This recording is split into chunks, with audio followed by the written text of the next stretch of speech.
kampionatin kombëtar të debatit.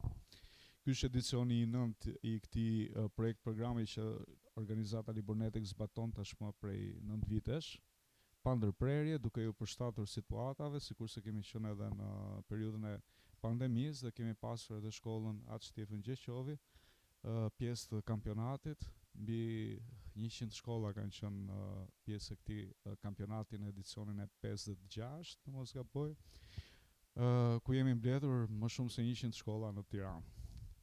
Sot ndodhemi për herë të parë në Laç.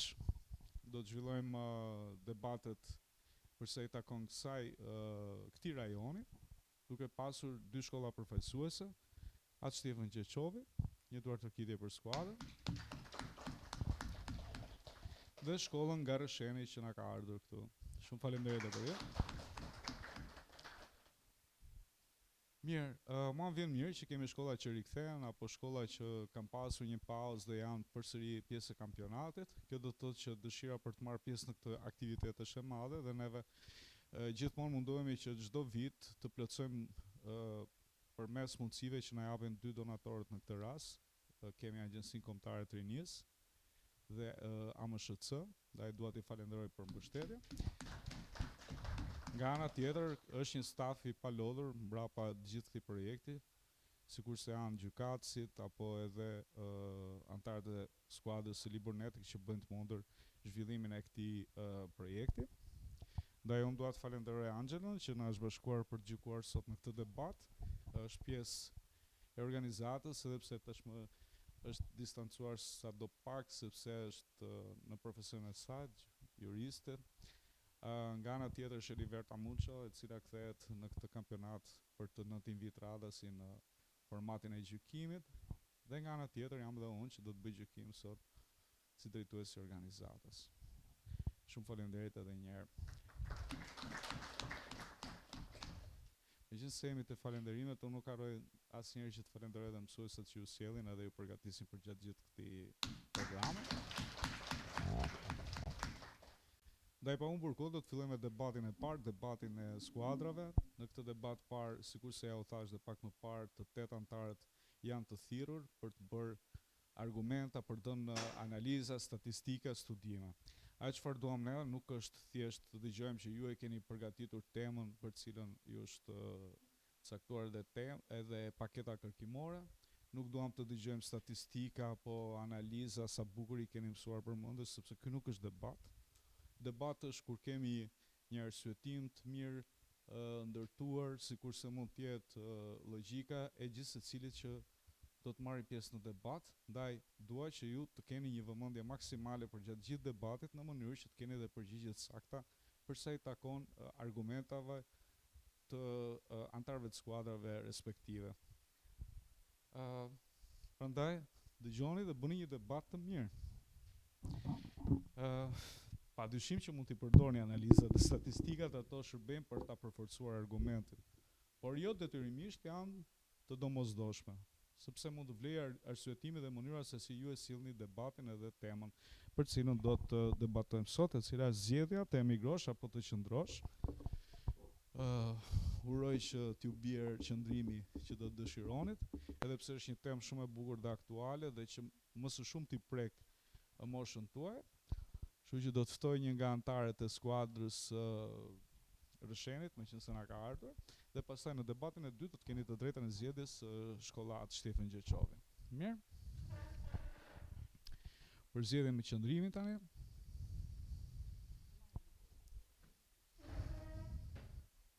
Edhe e tregojmë nga kamerat, lutem.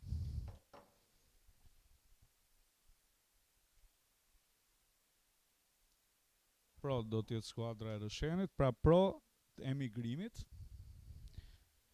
Ju jeni kundër emigrimit dhe jeni pro qëndrimit. E qartë? I kthejmë këtu ato. Faleminderit. Nga ky moment keni 7 minuta kohë përgatitore, mund të ndihmoni njëri tjetrin, në skuadër duhet bëni punë grupi, se kjo është dhe një nga kriteret që neve vlerësojmë, por nga ana tjetër, pa bërë zhurmë edhe pa shkujdesur njëri tjetrin. Po tjetër.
kulturat e gjimnazeve respektive atë Shtefan Gjeçovi dhe Rëshen, përse i takon temës të emigrosh apo të qëndrosh.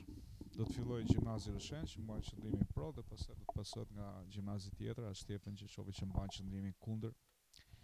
Sukseset dyja skuadrave. Mund të filloni. Atëherë përshëndetje, ne jemi përfaqësuesit e gjimnazit Rëshen dhe sot do të debatojmë për një temë shumë aktuale. Të emigrojmë apo të qëndrojmë në vendin tonë. Kjo zgjedhje nuk është vetëm personale, por gjithashtu ndikon në ekonominë, në familjen dhe në të ardhmen e shoqërisë sonë.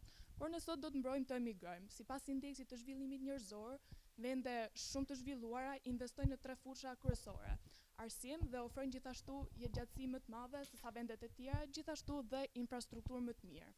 Jetëgjatësia më madhe lidhet me sistemin shumë cilësor shëndetësor, i cili ofrohet falas dhe është i aksesueshëm nga të gjithë njerëzit. Gjithashtu kemi edhe ushqimet e mirë kontrolluara dhe të sigurta, që ulin përqindjen e sëmundjeve të shtuara dhe rrisin jetëgjatësinë. Në vend të dytë kemi dhe arsimin, i cili është më cilësor, ka mësimdhënie më moderne, me teknologji, gjithashtu të hap edhe dyert ndërkombëtare, të cilat diplomat nga vendi jonë asnjëherë nuk do t'i hapnin, sidomos në Europë apo në Amerikë. Pastaj në vend të tretë kemi dhe infrastrukturën, e cila është më shumë moderne dhe lidhet me rrugë, transportin apo dhe vetë shërbimet publike, të cilat janë më të thjeshta, bëjnë përditshmërinë tonë më thjesht dhe rrisin efikasitetin në ekonomi. Përshëndetje, unë jam Asja Buna dhe ne si palë kundër emigrimit mendojmë se të largohesh nuk do të thotë nuk është gjithmonë zgjedhja më e mirë. Emigrimi shpesh duket si mundësi për një jetë më të mirë, por sfidat e integrimit, diskriminimi i fshehtë dhe rreziku i shfrytëzimit në punë e bën këtë një rrugë më të pasigurt për shumë njerëz. Integrimi në tregun e punës është i vështirë për emigrantët, duke i detyruar ata të punojnë punë informale, pa mbrojtje sociale dhe të jenë më të ekspozuar ndaj shfrytëzimit. Diskriminimi dhe përjashtimi nga ana tjetër e vështirësojnë aksesin në punë, arsim dhe shërbime publike. Nga një raport i Organizatës për Bashkëpunim dhe Zhvillim Ekonomik dhe Komisionit Evropian, emigrantët shpesh punësohen me kontrata të përkohshme dhe ndeshen me diskriminim dhe pengesa gjuhësore. Prandaj përballë sfidave dhe rreziqeve të emigrimit, shpesh më arsyeshme është të qëndrojmë dhe të ndërtojmë të ardhmen tonë këtu, në vendin tonë, sepse një vend nuk ndërtohet nga ata që largohen, por nga ata që zgjedhin të qëndrojnë.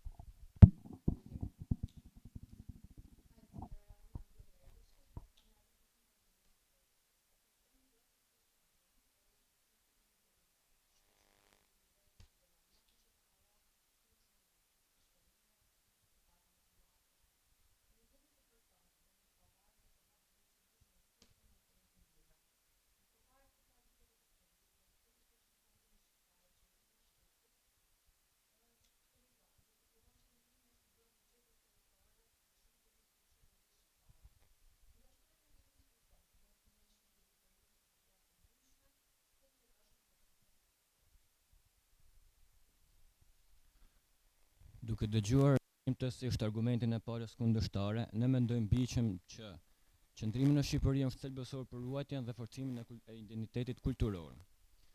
Kultura nuk është thjesht një traditë, por është mënyra se si ne e shohim, kuptojmë dhe konceptojmë botën, e cila krijohet natyrshëm kur individi rritet në vendin e tij të origjinës. Emigrimi çon në humbjen e këtyre lidhje të origjinës, nga që brezat e rinj adaptohen me kulturën e vendit pritës.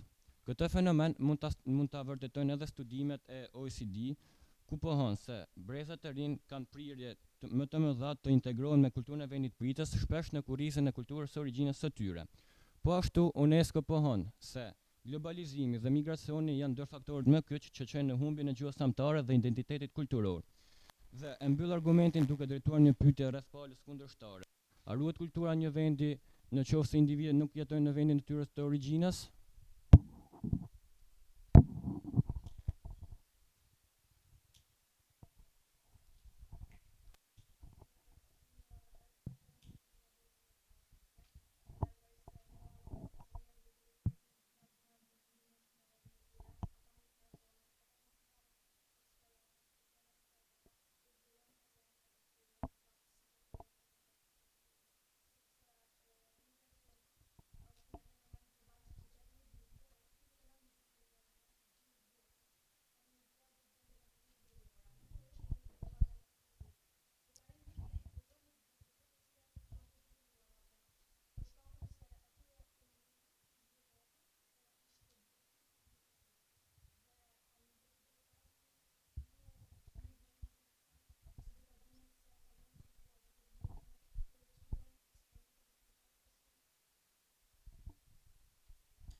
Ne si pala kundërshtare mendojmë se qëndrimi në Shqipëri është një zgjedhje e zgjuar sepse ekonomia dhe turizmi janë në zhvillim dhe po krijojnë mundësi reale për ne të rinj. Zhvillimi i turizmit sjell investime, hap vende pune dhe krijon mundësi për bizneset e reja. Në një treg në zhvillim si Shqipëria, konkurenca është goxha e ulët dhe mundësitë për të ndërtuar diçka nga zero janë më të mëdha krahasuar me vendet më të zhvilluara. Sipas Instat në vitin 2023, Shqipëria është vizituar nga mbi 10.1 milion turistë, e cila është një rritje rekord, dhe gjithashtu Organizata Botërore e Turizmit ka raportuar se Shqipëria ka qenë një ndër vendet me zhvillimin më të shpejtë të turizmit në Europë pas pandemisë, ndërsa Banka e Shqipërisë ka raportuar se një ndër degët kryesore të zhvillimit të ekonomisë tonë, një ndër sektorët më kryesorë është turizmi dhe gjithashtu ndikon edhe në punësim. Prandaj ne mendojmë se Shqipëria nuk është më një vend pa mundësi, por është një vend të zhvillim ku duke qëndruar mund të përfitojmë drejt për drejt dhe të mbrojmë vendin tonë.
Përshëndetje, unë quhem Selman Reqi, dëgjova me një argumentin e parafolqit, por unë mendoj se një arsye e fortë për qëndruar në Shqipëri është kosto e ulët e jetesës në krahasim me vendet e tjera të Europës.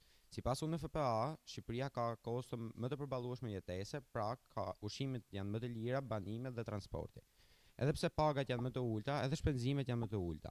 Gjithashtu, shumë të rinj jetojnë me familjet e tyre, gjë që i ndihmon të kursejnë para që në vendet e tjera shkojnë për qera dhe fatura.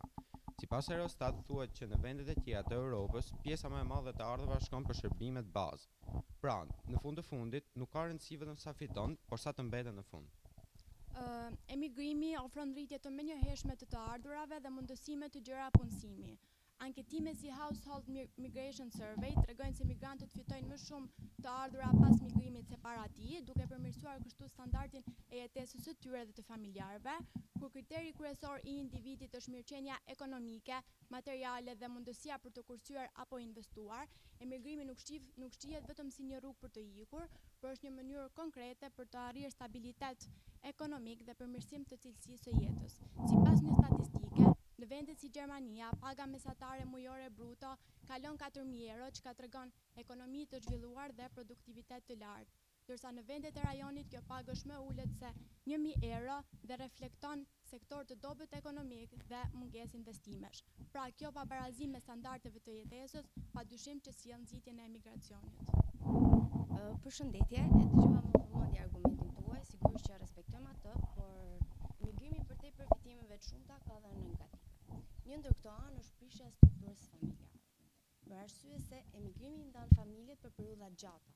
Marrim emigrimin të cilët jo gjithë familjarët emigrojnë. Kështu që emigrimi ndan këto familje për periudha gjata duke krijuar burthllëqe në rolet familjare. Dhe këtë në fakt e vërtetojnë bindshëm edhe të dhënat e UNICEF të vitit 2021, ku shprehin se fëmijët që rriten me mungesën e prindërve kanë më shumë gjasa të përjetojnë probleme emocionale dhe vështirësi në shkollë. Kështu që mungesën e një familjari nuk mund ta zëvendësojnë komunikimet online e as mbështetja financiare në fakt për këtë të jenit prindër. Mungesa e një familjari në duke asgjë krijon pasoja që zgjasin në kohë në fakt. Prandaj ne jemi në fakt kundër emigrimit për një nga arsyet më të forta që gjithë në fakt e kemi, që quhet familja. Faleminderit. Unë mbyll këtu argumentin tim. Emigrimin e na ofron një arsim më cilësor dhe më të mirë, pasi universitetet në vende më të zhvilluar drejt të cilave emigrimi është shumë i madh, kemi programe më të avancuara dhe sistem më të mirë.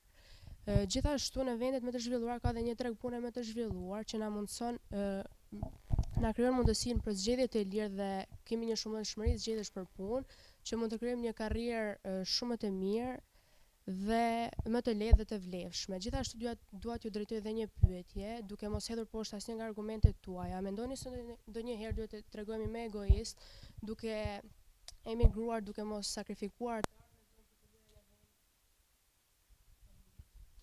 Argumenti i palës tjetër ishte i vlefshëm, por unë mendoj se nuk duhet të harrojmë sigurinë që Shqipëria ofron.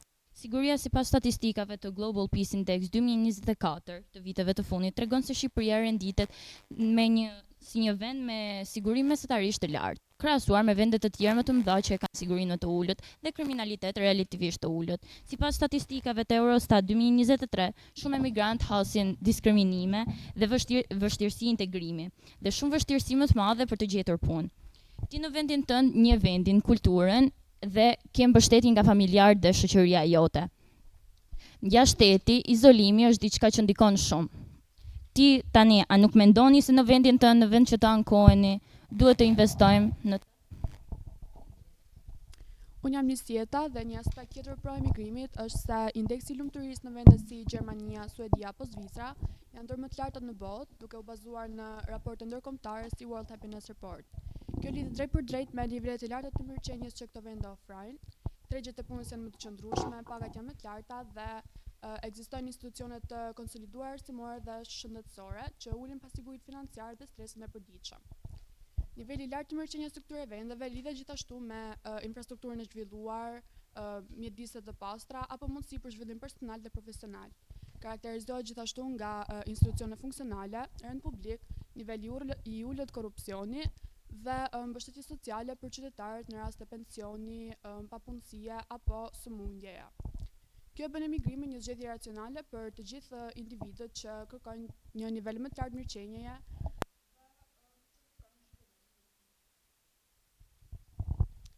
Respektoj mendimin e parafolses, por mendoj që në vend që të fokusohemi tek pagat dhe tek institucionet që sjellin këto përfitime, në të vërtetë duhet shohim diçka tjetër, një anë tjetër të qëndrimit në Shqipëri. Në epokën digjitale, qëndrimi në Shqipëri po zhndrohet një avantazh strategjik që i ofron të rinjve punë online, e cila u ofron këtyre të ardhura ndërkombëtare pa u shkëputur nga vendi i tyre. Në këto kushte, profesione si digitalizimi, programimi, graphic designi mund të kryhen nga distanca për kompani të huaja duke u siguruar atyre të ardhura ndërkombëtare pa u shkëputur nga vendi i tyre dhe duke u ofruar siguri nga rrjeti familjar. Kështu, sipas Upwork, një profesionist në tregun ndërkombëtar mund të paguhet nga 2.000 deri në 4.000 euro në muaj, kështu sipas të dhënave të Instatit, vetë paga mesatare në Shqipëri është 800 euro në muaj. Pra, dhe siç thot Gigmetar, vetëm 15.000 shqiptar punojnë vetëm online, duke treguar që kjo nuk është një përjashtim social, por është një trend në rritje. Pra lind pyetja, a mund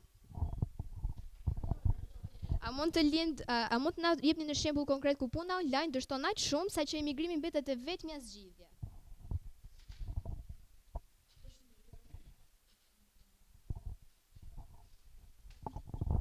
Përshëndetje, unë doja të kundërshtoja së pari argumentin tuaj që një arsye për të qëndruar është emigrimi. Unë mendoj që shumë prej emigrantëve kanë zgjedhur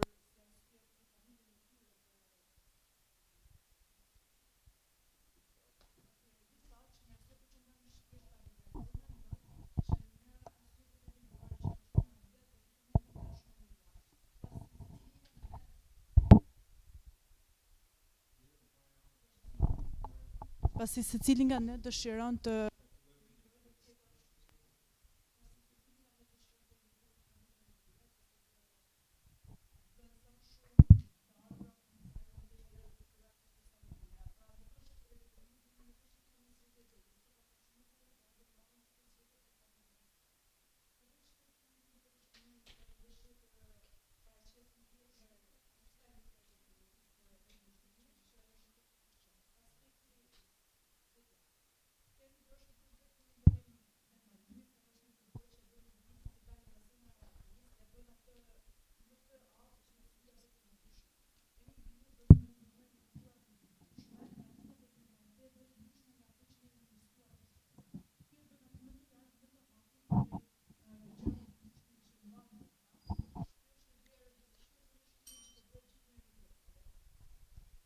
Atëherë përshëndetje, dëgjova me shumë vëmendje palën tjetër teksa mundoj të na binte për përparësitë e emigrimit, por ne si grup mendojmë që është pak më e vlefshme të ndalemi pak edhe tek rreziqet dhe sfidat e emigrimit.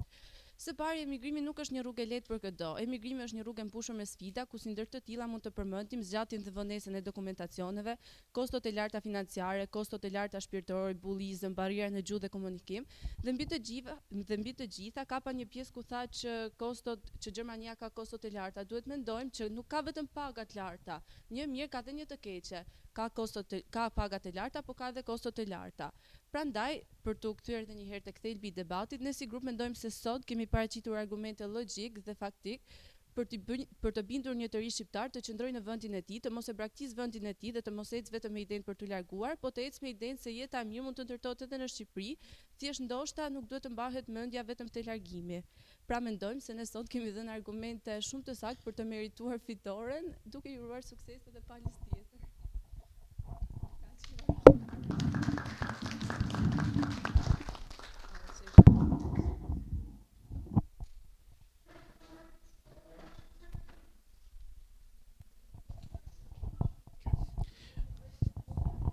Jo, nuk lejon në këtë moment.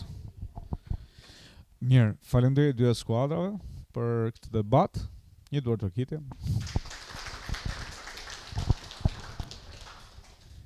Jo më kaut, ky format ka një panel jurie që gjykon edhe vlerëson çfarë do lloj situate të pakëndshme ose jo korrekte ndaj formatit. Kështu që për këtë rini të qetë.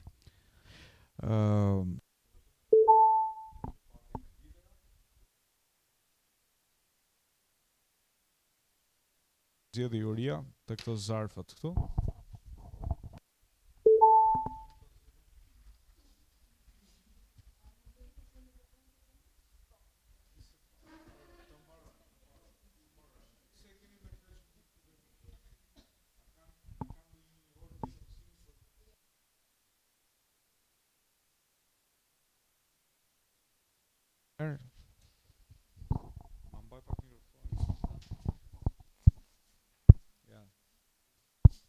Që mos duket se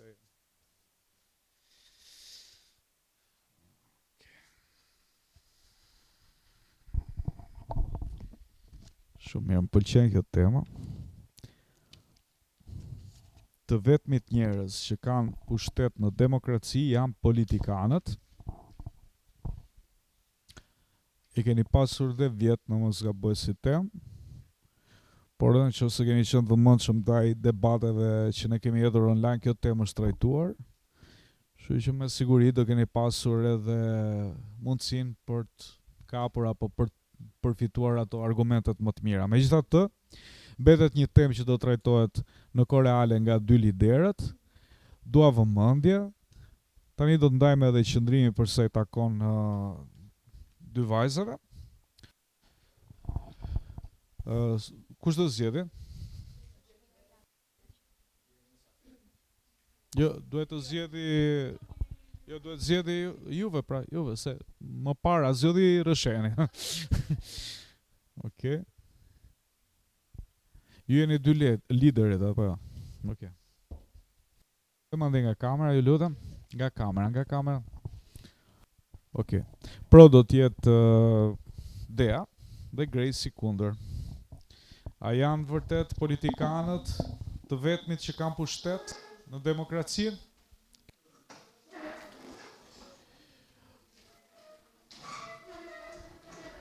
Shtatë minuta kohë përgatitore.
Në debatin e dytë, si dini, do të keni 4 ndërhyrje, nga 2 minuta secila, maksimalisht, shfrytëzoni kohën më së miri për të na dhënë argumente për sa i takon temës. Të vetmit njerëz që kanë pushtet në demokraci janë politikanët, do të filloj Dea që mban qëndrimin pro, do të pasohet pastaj nga Gresi që mban qëndrimin kundër. Antarët e tjerë të skuadrës padyshim që mund ta ndihmojnë liderin përfaqësuese me shnime, po pa bërë zhurmë dhe pa tërhequr vëmendjen e askujt. Mirë? Suksese. Përshëndetje, unë jam lideri që përfaqëson gjimnazin Roshen dhe qëndrimin pro kundrejt temës që politikanët në demokraci politikanët janë të vetmit që mbajnë pushtet. Atëherë, për sa i përket kësaj teme, si fillim ne duam të theksojmë faktin se politikanët e kanë provuar që ata nuk janë të besueshëm kundrejt popullit, sepse në kohën e zgjedhjeve politikanët bëjnë premtime masive dhe i rrisin shpresat e popullit, ndërsa pasi të mbarojnë zgjedhjet dhe pasi ata e kanë fituar pozicionin që ata kanë dashur, këto premtime zhduken dhe kështu populli fiton një zhgënjim total. Atëherë Dea, pasi dëgjova imësisht argumentin tënd, mund të them që me të vërtetë ne kemi politikanë që shpesh herë bëjnë premtime të cilat shpesh herë po ashtu ngelin të pa realizuara. Kjo është një karakter i politikanëve dhe i politikës së Shqipërisë, por nuk është një karakter, pra nuk do të thotë që në demokraci politikanët kanë këtë të drejtë që të bëjnë premtime dhe të mos realizojnë ato. Pra në një demokraci, në vendet e huaja, ne dimë që pra politikanët kanë aftësinë dhe të drejtën të zgjedhin, por jo domosdoshmërisht japin zgjedhje të cilat nuk mund kundërshtohen nga populli. Ne kemi raste kur protestat, pra pluralizmi i ofron këtë mundësi zgjedhje nga popullsia, ku ata mund vendosin nëse janë dakord apo jo me zgjedhjet e politikanëve.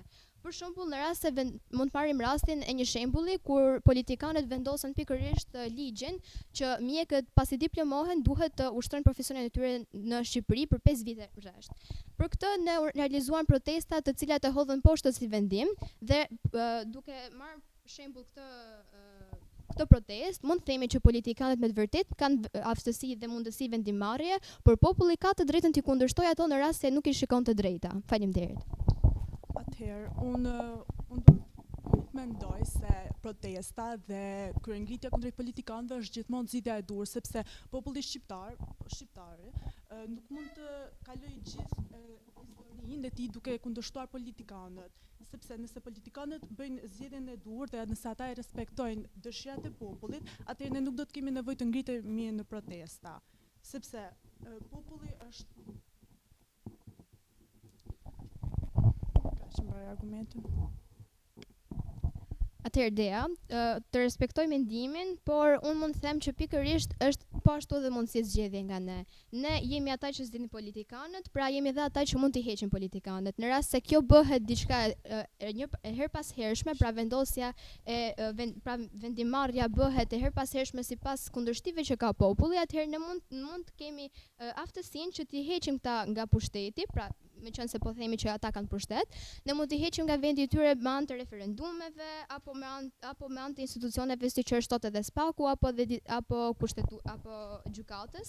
Pra mund të themi që në të vërtetë këto nuk janë politikanë që zgjidhen dhe nuk mund të hiqen më. Në të vërtetë ne kemi politikanë të cilët vendosen me dëshirën tonë, por hiqen po ashtu me dëshirën tonë. Faleminderit. Atëherë, për sa i përket heqjes me dëshirë të politikanëve, nuk mendoj se dhe ju përmendet SPAK-u, nuk mendoj se SPAK-u është një institucion i drejtë. Pasi në Shqipëri nuk ka një sistem gjyqësor të drejtë dhe SPAK-u shpesh i ka zvarritur çështjet e politikanëve, gjë e cila nëse ne flasim për një kriminal ose një person i cili është gjykuar, vendimi i tij është marrë në vend, ndërsa për politikanët kjo zgjedhje është zvarritur dhe kështu SPAK-u ose institucionet e tjera në Shqipëri nuk janë të besueshme ose ne nuk mund të varemi tek ta për të hequr nga pushteti politikanët. Pasi edhe këto institucione janë ngritur vetë nga politikanët, këto institucione mbështesin politikanët në shumicë e rasteve dhe nuk na mbështesin ne popullin. Atëherë, Dea, argumenti ju deri diku qëndron, por jo plotësisht, duke qenë se kjo është çështje perceptimi, në rast se themi që SPAK-u funksionon si institucion ose jo. Për mua spaku funksionon duke qenë se deri tani ka arritur të dënoj disa politikanë, por le të mos dalim nga tema. Nëse themi që politikanët kanë pushtet absolut, atëherë si mund themi ne që jemi në demokraci kur kemi këta politikanë që kanë pushtet absolut? A nuk është demokracia vetë termi që gjithkush ka të drejtën e fjalës dhe të drejtën e zgjedhjes apo votës së lirë? Mendoj se gjithë e dim çfarë është demokracia si term, por duhet të mendojmë a funksionon vërtet demokracia në shtetin shqiptar. Sigurisht që në demokracinë si term është pushtetin e ka populli, por unë mendoj se përgjatë gjithë viteve është provuar ndryshe, se politikanët e kanë pasur pushtetin. Edhe nëse ju thoni se sovraniteti i përket popullit, ne kundërshtojmë duke përmendur se tani sovraniteti i popullit në Shqipëri ka ngelur vetëm si një term formaliteti. Atëherë të falenderoj për mendimin tënd, por mendoj se në të vërtetë nuk po flasim për vetëm demokracinë në shtetin shqiptar, po flasim për një demokraci e cila shtret në mbar globin. Atëherë nëse ne themi që demokracia është demokraci, kemi pluralizëm, informim, kemi protestat, cilat janë në funksion të qytetarëve për të realizuar pikërisht një vendimarrje të drejtë. Pra nëse flasim për një demokraci, nuk flasim për vetë Shqipërinë, por flasim për të gjithë kombet. Pra në gjithë kombet, në të vërtetë, në disa vende ka demokraci që funksionojnë me të vërtetë siç duhet. Pra nëse flasim për këto vende, atëherë demokracia do thojë që ti ke të drejtën e fjalës dhe të drejtën e vendimarrjes si individ. Por ne si individ, secili prej nesh formon shoqërinë, e cila zgjedh këta politikanë dhe i heq ata kur duhet. Pra nuk mund të themi që politikanët janë të vetmi që kanë pushtet në këtë vend, por e gjithë populli së bashku ka të drejtën e zgjedhjes dhe të pushtetit në gjithë vendin. Faleminderit. Atëherë, përveç, unë mund të kem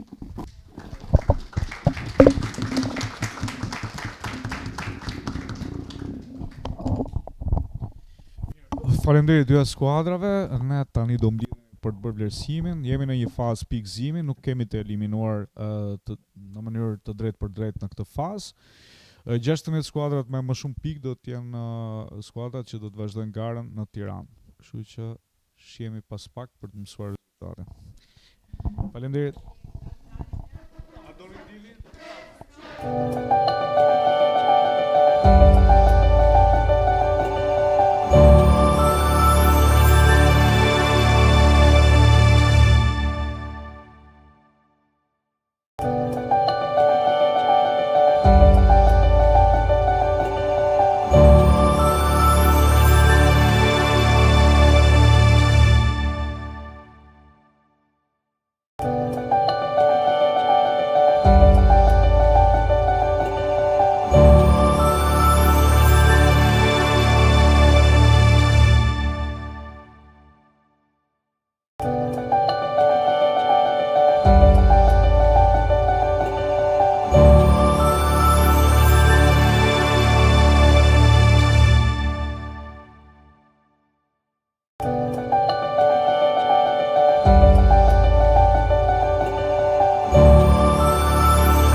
Ja ku jemi, do t'ju japim disa këshilla fillimisht edhe pastaj do zbulojmë dhe rezultatin.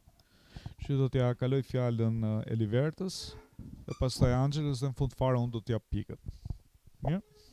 Mirë. Duke nisur diskutimin e sotëm për sa i përket debatit, dua të falenderoj në radhë të parë zyshat tuaja. Është shumë e rëndësishme të promovojmë një kulturë debati dhe ju sot sollët një kulturë debati goxha të mirë. Ju mundua të përmbaheshit rregullave që ne ju kishim vënë dhe mbi të gjitha u mundua të sillnit fakte dhe statistika. Disa prej tyre nuk kishin burime, dhe këtë e them për shkollën e Rëshenit. Në momentin që më jepni fakte, duhet më citoni dhe burimin nga të cilin e keni marrë. Është shumë e rëndësishme. Për shkollën e Laçit, më pëlqeu shumë fryma e bashkëpunimit që ju kishit. Ishte vërtet një frymë bashkëpunimi goxha frutdhënëse dhe më bëri mua të mendoj që kishit një përgatitje goxha të mirë.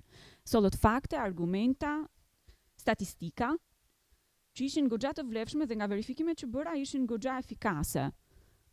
E mbronit argumentin tuaj me shumë forcë dhe kjo më pëlqeu shumë. Në nivel liderash, për sa i përket temës, fatkeqësisht patëm një dalje nga tema.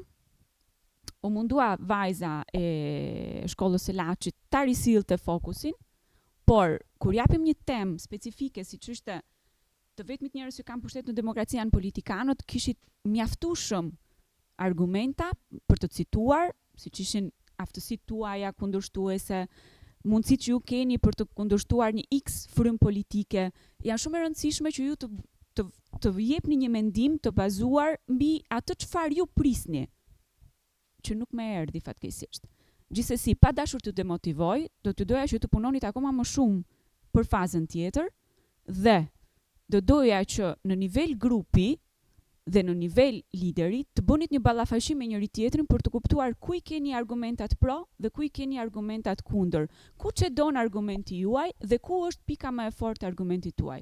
Në të tillë formë do keni dhe mundësi vepruese dhe kundërshtuese. Gjithsesi uroj suksese.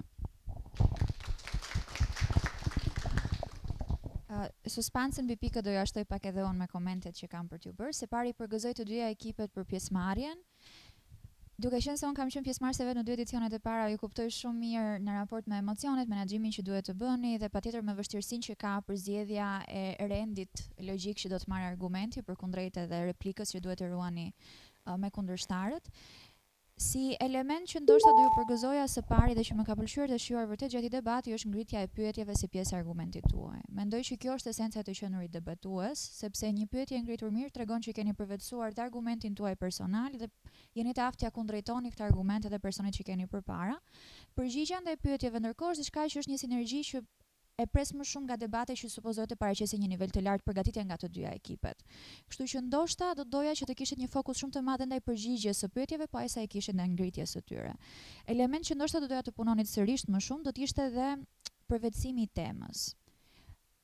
Prap sërish si pjesëmarrës e di shumë mirë varësinë psikologjike që krijohet nga paketat kërkimore që ju prezantohen, por mendoj që kishit avantazhin që të dyja temat janë tema shumë aktuale dhe unë asnjë moment nuk kam parë se si ju në fakt keni këto dilema në përditshmërinë tuaj, dhe të cilave jam e bindur që nuk jeni imune. Sidomos në pjesën e emigracionit, dyshoj që të ketë ndonjërin prej jush që nuk e ka ballafaqjuar me veten e tij. Dhe gjithashtu jam e sigurt që marrja e kësaj pakete kërkimore nuk ju ka ndikuar fare në dialogun tuaj të brendshëm për të ikur apo jo nga Shqipëria. Dhe ky është gabimi i parë që keni bërë, besoj unë si debatues në këtë rast, që nuk e keni ballafaqjuar me dilemën tuaj të brendshme, një temë që është kaq aktuale dhe e prekshme për ju. Lidhur me temën e dytë, më preket pak në citimin e Spakut. Do ju jepja me shumë kënaqësi disa leksione mbi mënyrën e funksionimit ose jo të tij, por do ju këshilloja që perceptime që janë si të themi komunale, pra që i përkasin tërësisë së njerëzve, në rast se i keni përvetësuar dhe janë mendimet tuaja personale, të mundeni t'i sillni në këtë lloj këmbvështrimi. Pra të mos duket sikur janë thjesht perceptime të huazuara nga biseda që dëgjojmë nga të rriturit.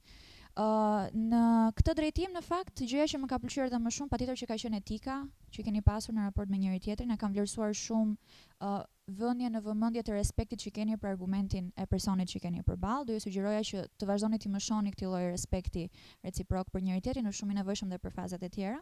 Dhe thjesht do dëshiroja shumë që ta kishit shijuar edhe pak më gjatë si debat, sidomos në nivel lider, se kishte qenë ndoshta replikat pak më të gjata, po e kuptoj që menaxhimi i emocioneve herën e parë sidomos ka atë sfidën e vet. Kështu që ju përgëzoj shumë dhe ju uroj shumë suksese në çdo debat që do keni në vijim. Mirë, mua nuk e di jam ngele tjetër për të shtuar, megjithatë për sa më takon kishte një diferencë midis skuadrave. Në nivel përgatitje, padyshim, në nivel më vjen mirë që këtu përdorën burimet nga skuadra e Atë Shtefën Gjeçovit. Më vjen mirë nga ana tjetër që kishte deri diku përgjigje, por mungonin burimet. Do thonë, sipas një studimi, këtë e kemi thënë edhe gjatë trajnimit, nuk mund të thuash sipas një studimi, studimi kujt? Kush e ka bërë studimin? Prandaj edhe në fillim fare ju citova, ju thash që nëse shihni të arsyeshme përdorimin e një studimi apo statistike që do të përforconte padyshim argumentin tuaj, mos e përdorni. Domethënë do t'ju ishte pikë, sepse ne këto gjëra i vëmë re. Pra, në momentin që ju në disa nga argumentet që sot nuk cituat asnjë burim, këta janë minus pikë. Sepse nuk vjeni plot, mund të jetë thjesht, sikurse e përmendi dhe Angela, si themi qëllimin e spakut që mbeti në nivel opinioni në debatin e dytë, është më mirë mos t'i përdorim sepse përveç se përkeqësojnë rezultatin, nuk japin asgjë më tepër. Dhe faktikisht edhe unë do kisha dashur që të kishim një debat akoma dhe më të fortë për sa i takon debatit të liderit, sepse koha nuk u shfrytëzua dhe u bë sikur hajde të ikim tani se mbaroi çdo gjë. Shumë e rëndësishme që mos t'i ezauroni njerë argumentet që në ndërhyrjen e parë. Çfarë do të thotë? Shtillojeni një nga argumentet që ju keni. Do të përqendroni tek ai argument për ta shfrytzuar dhe për ta bindur anën e audiencës edhe më mirë. Sepse në momentin që ti në 4 ndërhyrje që duhet bësh, i ke ezauruar të gjitha argumentat apo atë çfarë do të thuash, çfarë do të mbetet në 6 minutat e tjera? Asgjë, praktikisht. Pra shumë e rëndësishme që të jemi të vëmendshëm dhe të përqendrohemi në një argument të caktuar. Duhet kemi një strategji. Debati është strategji, ne kemi thënë, është një lojë që na vën në pozicione të caktuara. Dhe ndonjëherë harrojmë që jemi tek ndërhyrja e fundit dhe nuk bëjmë asnjë përmbledhje të dur. Do të thonë nuk ka një përmbledhje, nuk ka një përfundim.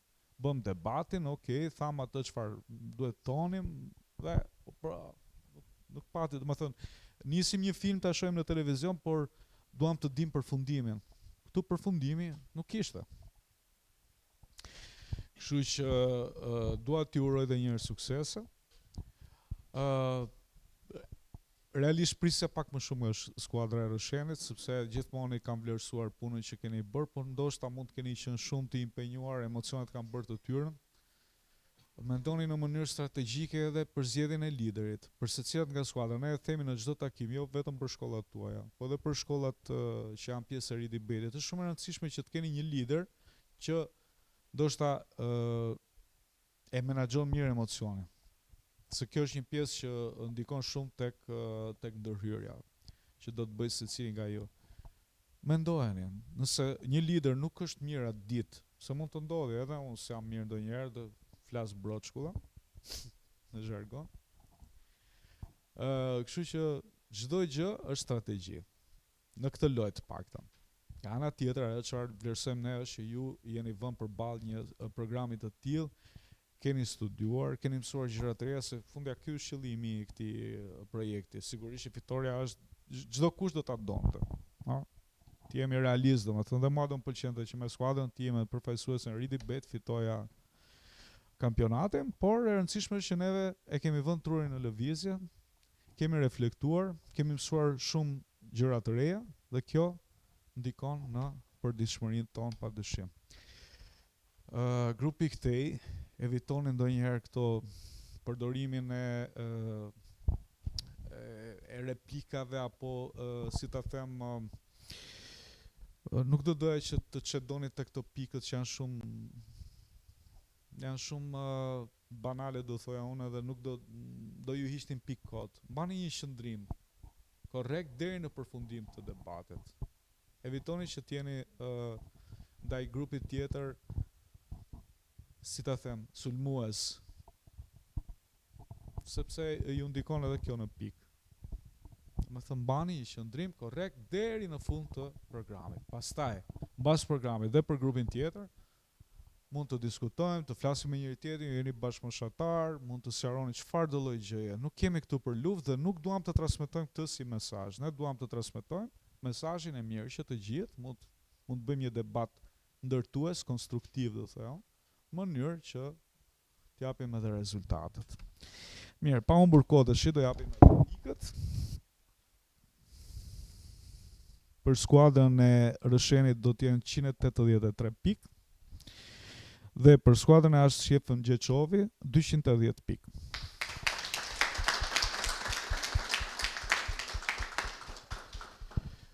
Tani kjo është faza e debateve rajonale, është faza e jo eliminimit direkt. Deri në përfundim të debateve që do të thotë neve do të bëjmë një debat në Lezhë, do të jemi në Elbasan, do të jemi në Durrës dhe nuk e di ku tjetër, në Kavaj në mos gaboj. Do të thotë që do të marrim pikë të tjera, kështu që kjo mund të ndryshojë rezultatin e 16 skuadrave me pikët më të larta. Nga ana tjetër do t'ju këshilloj që të mos jeni shumë të varur me leximin. Në fund të ditës atë çfarë ju e keni shkruar, nuk e ka shkruar askush nga ne. Evitoni që të jeni pengu i atij materiali që keni shkruar. Përndryshe, nëse do jeni gjatë gjithë kohës duke lexuar, nuk jeni juve. Nuk po bëni debat. Thjesht po lexoni një material që e shkruajtët në një moment dhe unë nuk e kuptoj pse jeni kaq të varur ndaj materialit që keni shkruar kur ju vetë keni prodhuar atë. Okej? Shumë faleminderit edhe një herë për pjesëmarrjen, faleminderit mësuesave. Ju uroj shumë sukses.